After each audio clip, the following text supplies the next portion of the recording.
This fruit has a secret so funny, it's nuts.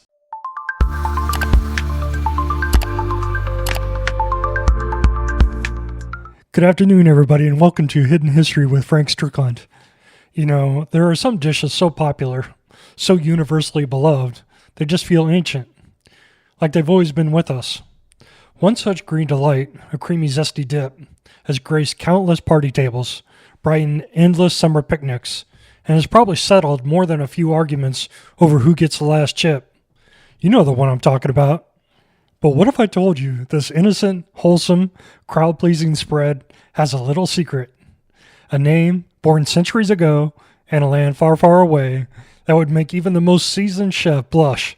This story begins not in the modern kitchen, but in the verdant, sun-drenched valleys of ancient Mesoamerica.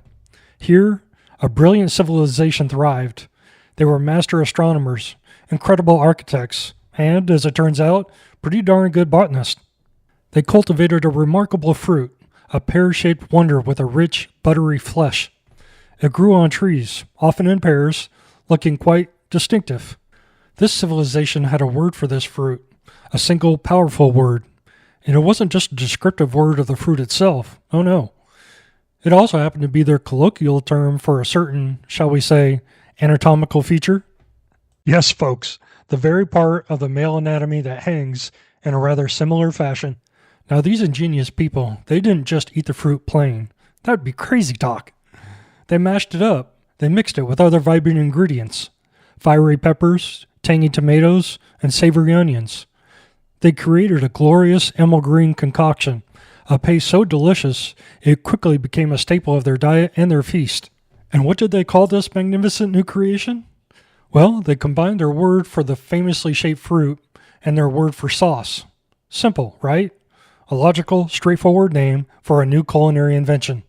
Centuries passed, empires rose and fell, explorers crossed oceans, and eventually, this glorious green dip, along with its curious name, made its way to the new lands.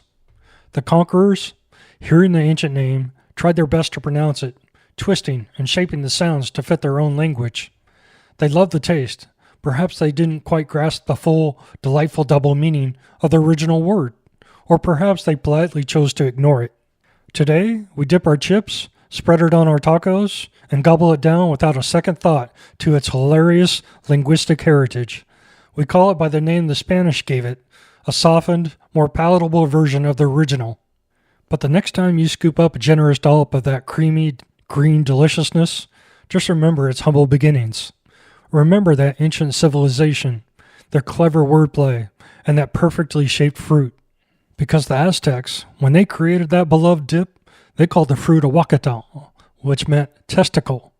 And when they made the sauce from it, they named it guacamole, a combination of aguacate and mole. So the next time you ask for some of that tasty guacamole, you're essentially asking for testicle sauce.